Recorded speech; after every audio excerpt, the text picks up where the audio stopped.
Everyone, welcome back to your channel. I am Bhavna. I hope आज आपकी तैयारी अच्छी चल रही होगी। जैसे कि आपको पता है कि आरआरबी का इंटरव्यू है एंड आरआरबी क्लर्क मीन्स है, तो मैं कैसे मैनेज कर रही हूँ, ड्रेस कोड क्या होना चाहिए, कौन सी ड्रेस, मतलब कैसे कुछ जो भी है तैयारी कैसे चल रही है, तो मैं आपको बताती हूँ।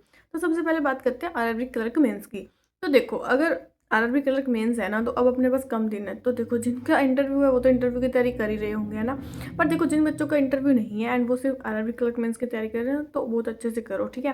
तो बात ये है कि अभी जैसे दिन कम है, तो आप मॉक लगा रहे हो तो बढ़िया, नहीं लगा रहे तो कोई बात नहीं, लेकिन आप ज़्यादा फोकस अपना कंप्यूटर एंड सीए पे करो, क्योंकि ये तो है जो आपको आगे पुश करेंगे, क्योंकि सेक्शनल भी तो होती है और इसमें कंप्यूटर की सेक्शनल थोड़ी ज़्यादा जाएगी, तो थोड़ा ध्यान रखना है। और मैथ रीजनिंग है, तो आपको पता है अगर मॉक रेलेवेंट नहीं है तो आईबीपीएस पीओ प्री के मॉक्स लगाओ, वहाँ पे रीजनिंग करो, पजल्स बनाओ, प्रैक्टिस करो तो हो जाएगा। तो बाकी, और जैसे सीए कैसे करनी है, किस टीचर से करनी है, इसके लिए मैंने पता नहीं कितनी ही वीडियो अपलोड कर रखी है, आप जाके देख लीजिए। एंड मेरा टेलीग्राम चैनल ज्वाइन कर लो, वहाँ आपको आरआरबी क्लर्क मेंस के लिए काफ़ी मटेरियल मिल जाएगा एंड डेली की टू डू लिस्ट भी मिल रही है, वहाँ आप जाके देख लीजिएगा, आपका हो जाएगा।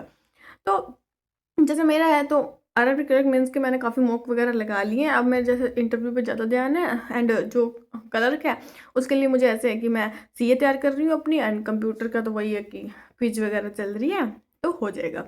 तो अब मैं जैसे इंटरव्यू की बात करती हूँ आपके लिए। देखो, मुझे ना बहुत डीएम्स आ रखे हैं, बहुत ज़्यादा। क्या डीएम्स है? सर्टिफिकेट बनाया है, अभी तक बना नहीं है, पुराना पड़ा है, चल जाएगा, क्या होगा, मेरा इंटरव्यू पहले है, ये है वो है, बहुत ज़्यादा ही क्वेरी। अपलोड डॉक्यूमेंट्स क्या करने हैं, किस में पैन कार्ड चाहिए नहीं चाहिए, मतलब बहुत ज़्यादा ना। क्योंकि सही है, हमें गाइडेंस करने के लिए आसपास के एरिया में कोई नहीं होता। सही है, अगर आप मुझसे पूछते हो तो मैं आपको गाइडेंस करती हूँ। लेकिन देखो, वहाँ ऐसे, अब मेरा टेलीग्राम चैनल ज्वाइन कर लो पहले, तो वहाँ आपको सारी इन्फॉर्मेशन मिल जाएगी। तो देखो, वहाँ मैं एक एक बच्चे को बताऊँ कि आप ऐसे करो वैसे करो। तो देखो, मेरा खुद का भी इंटरव्यू है ना, तो उसके लिए एक बैच है जो कि मैंने अपलोड कर रखा है कि टेलीग्राम पे आप जाके ज्वाइन हो जाइए वहाँ पे। जो उसकी मतलब कि फ़ीस है ना, बहुत ज़्यादा मिनिमम है, बहुत ही ज़्यादा मिनिमम है।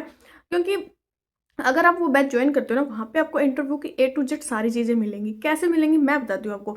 देखो, आप ऑफलाइन बैच को कोई भी ज्वाइन करते हो, बढ़िया है, सही है। ऑनलाइन बैच का मैं वैसे भी आपको नहीं बोलती हूँ, लेकिन जो ये बैच है ना, इसमें आपको आपकी हर एक चीज़ की क्वेरी मिलेगी, हर एक चीज़ की, मतलब सर्टिफिकेट कैसे क्या, मतलब ए टू जेड आपको कोई नहीं सिखाएगा इतना जितना हम आपको सिखाएंगे। क्योंकि देखो, आप कहीं भी बैच लेते हो, ऑफलाइन लेते हो, कहीं भी, वहाँ अगर 500 बच्चे, 400 बच्चे, 200 बच्चे, तो आप इतना नहीं पूछ पाओगे। वही बात है कि आपको शर्म आती है, हम नहीं पूछ पाते। लेकिन अगर आप वो बैच ज्वाइन करते हो ना, तो आपको अच्छा बेनिफिट मिलेगा। आपका जो फीस होगी ना, वो बहुत मिनिमम है, बहुत ही ज़्यादा मिनिमम है। अगर आप एक पिज़्ज़ा भी खाओगे ना उसमें ज़्यादा पैसे लग जाएंगे, पर इसमें नहीं। और जितने पैसे की है ना, आपको वर्थ इट होंगे वो, मैं इस बात की गारंटी लेती हूँ, वो आपको वर्थ इट होंगे। मैं रखने को फ्री रख सकती हूँ, मुझे कोई दिक्कत नहीं है। मेरी खुद की तैयारी इंटरव्यू की जैसे चल रही है, मैं आपको भी अच्छे से करवा सकती हूँ। और वहाँ पे जो दीप सर है वही आपको करवाएँगे। उनका काफ़ी अच्छा एक्सपीरियंस है। एंड अगर बात ये है कि फ्री में रखने की, मुझे कोई दिक्कत नहीं है। मैं वैसे भी बहुत ज़्यादा कंटेंट इतना प्रोवाइड करती हूँ, तो मुझे इसमें भी कोई दिक्कत नहीं थी। लेकिन बात वही है कि मुझे चाहिए बिल्कुल जेन्युइन बच्चे, कि जो आके मतलब कि इतने दिक्कत परेशानी ना करें कि चलो कोई नहीं, आपको है सेपरेट, सबको बता देंगे ना अच्छे से, तो वो चीज़ वर्थ इट होगी। आपके पैसे लगेंगे तो ऑब्वियसली बात है ना, वो वर्थ इट होने चाहिए। तो आप इसलिए, अगर आपको ट्रस्ट है तो प्लीज़ आप ज्वाइन कर लीजिए मेरा टेलीग्राम चैनल, डिस्क्रिप्शन में लिंक है, वहाँ जाके आपको उस ग्रुप का लिंक मिल जाएगा। तो आपकी अच्छे से तैयारी हो जाएगी, आपके हर एक सवाल का वहाँ पे जवाब मिल जाएगा। काफ़ी बच्चों ने ज्वाइन कर भी लिया है, तो शाम को 5 बजे क्लास थी आज। बाकी आपके लिए अब 2 सेशन रख लिए जाएंगे दिन में, जहाँ से आपको, क्योंकि देखो, जो बैंकिंग है ना, पूरी नहीं पढ़नी, पूरी पढ़नी ही नहीं है। बैंकिंग उतने ही पढ़ने हैं जितना आपको कराया जाए, उससे बाहर कुछ नहीं आएगा। वो पहली बात, वो इतना बैंकिंग पूछते भी नहीं है, जितना पूछेंगे उतना ही। पता सबको है। जैसे मान लो कि एनपीए का कोई क्वेश्चन पूछ लिया, आपको पता है, आपने बता दिया कि एनपीए ये होता है। लेकिन अगर आपने अपनी लैंग्वेज में कुछ ऐसा बताया, जैसे कि आपने कुछ ऐसी लाइन बोल दी जिसमें आ गया सरफेस चेक, अब वो बोलेंगे सरफेस चेक बताओ, वो बताओ, फेमा बताओ क्या है, बैड बैंक्स बताओ क्या है, चेक है, डीडी है, मतलब वो, अगर आप ही इंटरव्यू के पीछे अपने आप, मतलब इंटरव्यू को घुमा सकते हो कि कैसी बात कैसे निकालनी है, तो इससे बढ़िया है कि यही, कि आपको आराम से सिखाया जाएगा कितनी बैंकिंग करनी है, क्या करना है, आराम से। ये वहाँ कोई लेक्चर नहीं है कि आपको 3 घंटे की 10 घंटे की क्लासें दे दी, लो बैंकिंग करो, ऐसा नहीं है। आपके पैसे वर्थ इट होंगे। आप वो चैनल एक बार विज़िट करके आओ, आपको पता लग जाएगा। तो ये बात हो गई इंटरव्यू की। अब बात करते हैं जैसे ड्रेस कोड की कि हमें ड्रेस कोड मतलब क्या रखना है, कैसे जाना है, तो वो बात देखो। अगर first impression is the last impression, है ना? ये तो सब आपको पता ही होगा। अब जैसे पहले बॉयज़ की बात करते हैं ड्रेस कोड की, तो देखो बॉयज़ का तो वही है, कोट पैंट पहन लिया ड्रेसिंग सेंस, है ना? अच्छे लगते हैं। तो बाकी बस वही है, ठीक है कि दाढ़ी-वाढ़ी नहीं होनी चाहिए। लेकिन वहाँ ऐसे नहीं है, वहाँ क्लीन शेव जाना पड़ेगा। तो बॉयज़ का तो देखो आप कर लो, है ना? जो भी आपको जचे। अब मैं गर्ल्स की बात बताती हूँ कि गर्ल्स में क्या है। तो देखो, अब जैसे गर्ल्स की मैं बोलती हूँ तो गर्ल्स भी कोट पैंट पहनती हैं, बढ़िया है, पहन सकते हैं। लेकिन मैं अगर खुद का पर्सनल ओपिनियन दूँ ना, तो देखो साड़ी एंड सूट। सूट में जैसे प्लाज़ो सूट पहन सकते हो, सलवार सूट पहन सकते हो, जैसे आपको अच्छा लगे। आप खुद कंफर्टेबल होना चाहिए, बात है ये। अगर आप जिस चीज़ में कंफर्टेबल हो, वो क्या देखते हैं देखो, अगर उन्होंने ये चीज़ देखी है ना कि आप पढ़ाई में होशियार हो, क्या हो, वो तो हो गया ना कि आप मेंस देकर आए हो, बाकी बच्चों को पीछे छोड़ के आए हो, तो मतलब कुछ तो गुण है तभी तो आए हो। तो वो क्या देखेंगे? पर्सनैलिटी, कि आपकी पर्सनैलिटी कैसी, और पर्सनैलिटी कैसे जज होती है? खुद के कपड़ों से ही होती है। आप जितने नीट, क्लीन, सोबर तरीके से जाओगे ना, वही चीज़ उनको अच्छी लगेगी। तो आप खुद के कंफर्टेबल होने चाहिए। देखो साड़ी पहन सकते हो, साड़ी तो बहुत अच्छी लगती है। इंडियन वियर है ही क्या? इंडियन कल्चर में है ही क्या? साड़ी। साड़ी पहन सकते हो, सूट पहन सकते हो, तो वो अच्छा अच्छा लगेगा। तो देखो अगर मैं अपनी बात करूँ ना, तो मैंने खुद ने सूट स्टिच करवाया। अब मैं साड़ी पहन सकती हूँ, लेकिन ना साड़ी मुझसे ना सँभले तो हो सकता है ना। तो जिसको है आप सँभाल सकते हो, कैरी कर सकते हो साड़ी, तो आप साड़ी पहनिए। अगर सर्दी तो है तो आप हल्का सा ब्लेज़र पहन सकते हो, अच्छा लगता है। तो वो हो जाएगा, एंड सूट आप पहन सकते हो, बढ़िया लगेगा।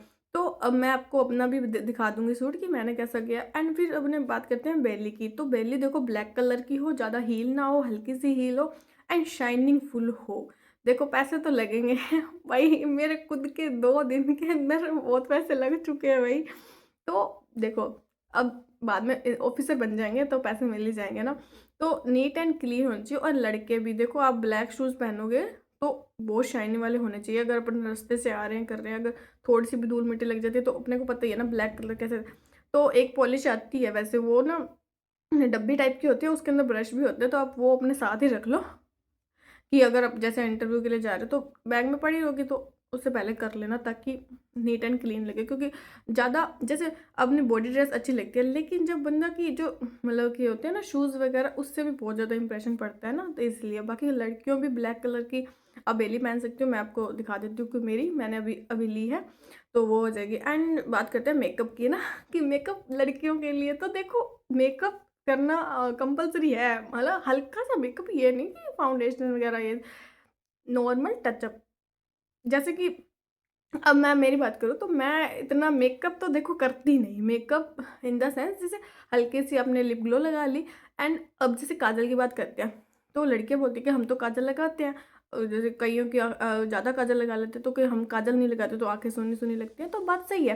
तो आप हल्का-सा काजल लगा सकते हो। अब जैसे मैं मेरी बात करूँ, तो मैं काजल लगाती नहीं, बिल्कुल भी नहीं, लेकिन मैं लाइनर लगाती हूँ, क्योंकि काजल मुझे सूट नहीं बैठता। तो भई जब जहाँ लड़कियाँ काजल लगाती हैं, वहाँ मैं लाइनर लगाती हूँ। लेकिन मैं वहाँ लाइनर लगा के नहीं जाऊँगी, क्योंकि मुझे पता है अगर मैं लाइनर लगा के गई तो भई काम ख़त्म है। तो वो मुझे खुद को पता है ना। तो आप बिल्कुल एक सिंपल सोबर तरीके से जाना। अब जैसे बालों की बात करते हैं, तो बाल आप खुले मत छोड़ के जाना। हाँ, पोनीटेल बना लेना, या फिर जूड़ा, अगर साड़ी बना रहे हो तो जूड़ा अच्छा लगता है तो जूड़ा कर लेना।